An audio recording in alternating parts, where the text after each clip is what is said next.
राधे राधे मित्रों, पुत्रदा एकादशी का महात्म्य है। पौष मास के शुक्ल पक्ष की यह एकादशी है। पौष माह के शुक्ल पक्ष में आती है एकादशी, पुत्रदा एकादशी है। पुत्रदा एकादशी जैसा नाम है वैसा ही इनका प्रभाव है। भगवान कृष्ण बोले, हे धर्मपुत्र, पौष मास के शुक्ल पक्ष की एकादशी का नाम पुत्रदा एकादशी है। पुत्र की कामना पूरी करने वाली है। इसके महात्म्य की कथा ऐसे है।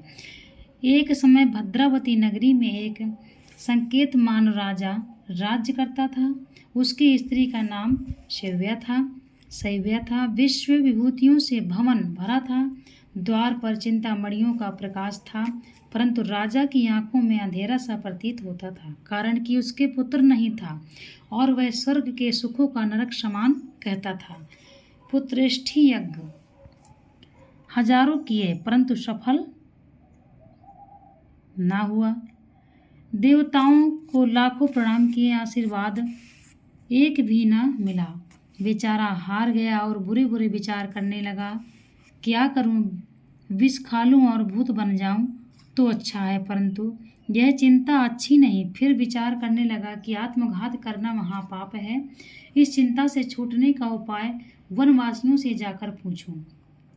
घोड़े पर सवार हो राजा वन विहार करने लगा। पशु पक्षी इत्यादि जीवों को पुत्रों के साथ खेलते हुए देखा। तब मन में कहने लगा, मेरे से तो यह सौभाग्यशाली हैं। आगे चला तो एक सरोवर मिला।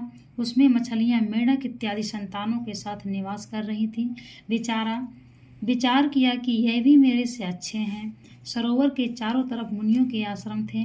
राजा घोड़े से उतरकर मुनियों की शरण में गया और प्रणाम कर पूछा, आप कौन हो? मुनि बोले, हम विश्व के देवता हैं। इस सरोवर को पतित पावन समझकर स्नान के लिए आए हैं।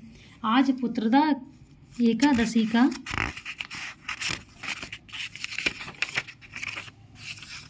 पर्व है, जो पुत्र की इच्छा पूर्ण करती है। राजा बोला, क्या यह दिव्य फल मुझे भी प्राप्त करने का अवसर मिल जाएगा?